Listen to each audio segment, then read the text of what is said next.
Mummy papa train में उसके साथ सफर कर रहे थे। चाय वाला चिल्ला रहा था, चाय ले लो, गरम गरम चाय। फिर पानी वाला आया, पानी पानी, ठंडा पानी, 20 का एक ठंडा पानी। फिर पान मसाले वाला आया, 14 का 2 राजहंस पान मसाला, तिरंगा पान मसाला, इसमें केसर का दम खाइए और कामयाबी की बुलंदियों को छू लीजिए। पापा कितना शोर शराबा कर रहे हैं ये लोग। हाँ, कभी कभी तो हद कर देते हैं ये लोग। इनका यही काम है, इसी से इनका पेट भरता है। अब तुम्हारे पापा का गांव आने वाला है, सीतापुर से 40 किलोमीटर दूर है अभी जो स्टेशन आएगा। सच में मैं गेट पर जा रही हूँ, वैसे भी मेरे सिर में दर्द हो रहा है। रागिनी उठकर गेट पर आ गई। ठंडी ठंडी हवाओं का वो आनंद लेने लगी। ट्रेन फुल स्पीड में चलती जा रही थी। ट्रेन हॉर्न बजाकर रास्ते को चीरते हुए चली जा रही थी। अंधेरे में वैसे तो कुछ दिखाई नहीं दे रहा था, लेकिन दूर गांव में टिमटिमाती लाइट दिख रही थी। तभी अजीब सी हवा चली और रागिनी का दुपट्टा उड़ गया। रागिनी गिरते बची। वो वापस आकर बैठ गई। मम्मी, मेरा फेवरेट दुपट्टा उड़ गया। इतनी छोटी सी बात पर इतनी बड़ी लड़की रोती है।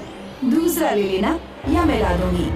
देखो, हमारा गांव क्रॉस कर रहा है, कितना अच्छा लग रहा है। अरे वाह, तो हम लोग गांव क्यों नहीं जाते हैं? कितना मजा आएगा ना।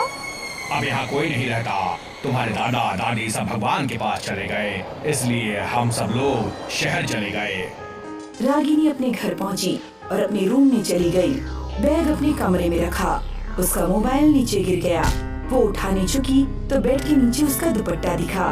वो चौंक गई कि ये दुपट्टा ट्रेन में उड़ गया था। वो यहाँ कैसे आ गया? उसने तुरंत ही उसे उठाया और अपने कंधे पर लेकर आईने में देखने लगी। उसके पीछे एक भूत खड़ी दिखी और वो हंस रही थी। उसकी लाल लाल आँखें, बिखरे बाल देखने के बाद रागिनी डर गई और चीखने ही वाली थी कि उसके मुंह पर भूतनी ने हाथ रख दिया। वो बेहोश हो गई। रात के 12 बज चुके थे। रागिनी के मम्मी पापा सो रहे थे। धीरे धीरे दरवाजा खुला। रागिनी के हाथ में चाकू था। धीरे धीरे आगे बढ़ने लगी। पापा के पास आकर वो दांत पीसने लगी और उसका चेहरा लाल होकर चुड़ैल बन गया।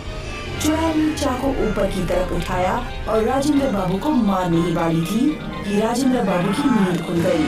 वो बेड से नीचे गिर गए। चाकू बेड पर ही फंस गया।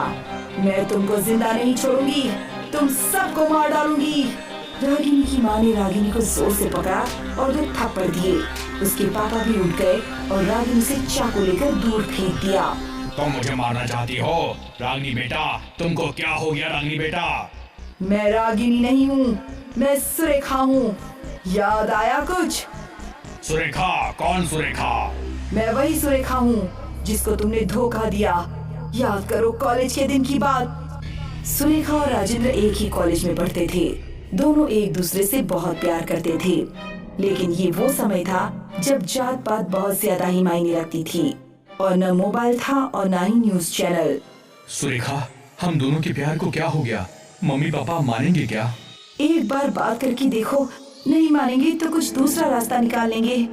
दूसरा रास्ता कौन सा है? दूसरा रास्ता ये है कि साथ अगर जी नहीं सकते लेकिन मर तो सकते हैं ना। मैं तुम्हारे बिना जी नहीं सकती। ऐसा मत बोलो, हम घर से भाग जाएंगे। तुम कल सीतापुर स्टेशन पर आ जाना, मैं भी आ जाऊंगा और भागलपुर एक्सप्रेस से मुंबई चले जाएंगे। वहाँ कोई हमें रोकने टोकने वाला नहीं होगा। ठीक है, तुम सही समय पर आ जाना। सुरेखा सुबह सुबह आ गई और राजेंद्र का इंतजार करने लगी। सुबह से शाम हो गई, लेकिन राजेंद्र नहीं आया। सुरेखा ने भागलपुर एक्सप्रेस के आगे कूदकर जान दे दी, लेकिन तुम नहीं आए और मैं उस स्टेशन पर आज तक तुम्हारा इंतजार कर रही थी। मुझे लगा तुम कभी नहीं आओगे, लेकिन आज आ ही गए। तुमको पता है मैं क्यों नहीं आया? क्योंकि तुम धोखेबाज हो। इस चुड़ैल से तुम शादी करना चाहते थे। नहीं, मैं धोखेबाज नहीं हूँ। मेरा एक्सीडेंट हो गया और मेरा पैर टूट गया। ये देख लो मेरा पैर। लेकिन बाद में मैंने तुम्हें बहुत ढूंढा, लेकिन तुम नहीं मिली। तुम्हारे घर वाले बोले कि वो गायब हो गई है।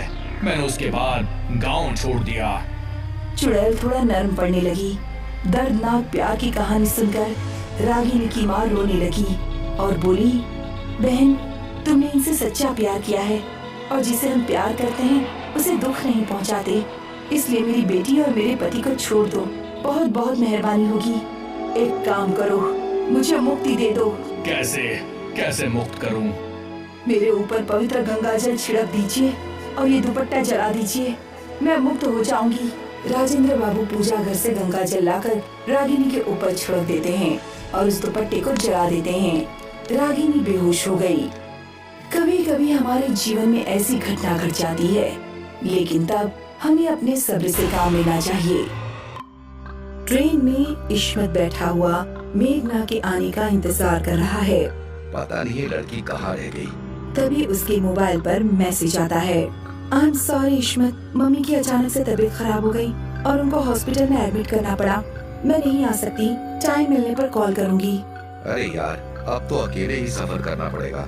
उसने देखा कि उसके सामने वाली सीट जो अभी तक खाली पड़ी थी, उस पर एक खूबसूरत औरत आकर बैठती है। उसने लाल रंग की साड़ी पहनी हुई है और माथे पर एक काले रंग की बिंदी है।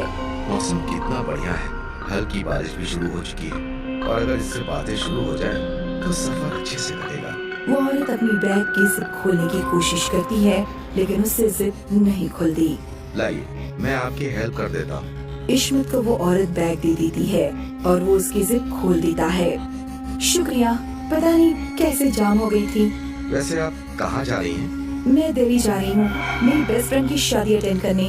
अरे वाह, मैं भी अपने दोस्त की वेडिंग अटेंड करने ही जा रहा हूँ। मैं गाजियाबाद तक जाऊंगा। चलो ठीक है, गाजियाबाद तक तो कोई है जिससे बातें करते सफर कर जाएगा। सुनकर इस्मत मुस्कुराता है। मेरा नाम इस्मत है और आपका? मैं यक्षिणी हूँ। सुनते ही इस्मत अचानक से डर गया। लक्ष्मी। अरे आप तो डर ही गए, मैं तो मजाक कर रही थी। मेरा नाम असल में पल्लवी है। सुनकर वो अपने मुंह से हवा छोड़ता है और चैन की सांस लेता है। आपने तो मुझे डरा ही दिया था। ट्रेन अब चलने वाली ही होती है। उसी टाइम मेघना आती है और अचानक से उस औरत के बराबर में इस्मत के सामने बैठ जाती है, जिसे देखकर इस्मत खुश भी हो जाता है और चौंक भी जाता है। अरे तो तुमने मैसेज किया था कि तुम नहीं आ सकती।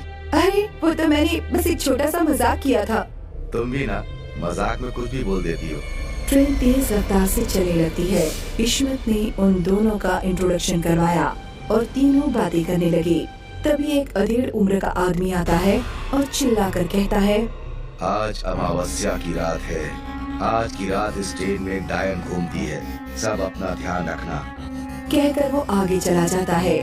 ट्रेन में बैठे सभी लोग एक दूसरे से कुछ न कुछ बोलने लगते हैं। ये अंकल ऐसा क्यों बोल रहे थे? अरे मुझे तो वो बुढ़ा पागल लग रहा था। आज के टाइम में डायन कितनी अजीब बात है यार। एक आदमी सामने वाली सीट पर जो काफी देर से बैठा होता है, वो सिगरेट पीने लगता है, जिसका धुआं पल्लवी की नाक तक आ रहा होता है। कितना बदतमीज आदमी है। इन सिगरेट पीने वालों को तो गला काटकर मार देना चाहिए। उसी समय पल्लवी अपने बैग से कुछ निकालने के लिए उसकी सिप से अंदर हाथ डालती है और उसकी बैग से एक काले रंग की गुड़िया निकलकर नीचे गिर जाती है। इसके बैग से काले जादू वाली गुड़िया निकली है और इसकी बातें भी ठीक नहीं लग रही। अभी ये उस आदमी को मारने की भी बात कर रही थी। कहीं ये पल्लवी ही तो डायन नहीं? पल्लवी उस गुड़िया को वापस अपनी बैग में रख लेती है। तभी वो सिगरेट पीने वाला आदमी अपनी सीट से उठकर आगे चला जाता है। एक्सक्यूज मी, मैं जरा अभी आती हूँ, मैं भी चलती हूँ, मुझे टॉयलेट जाना है।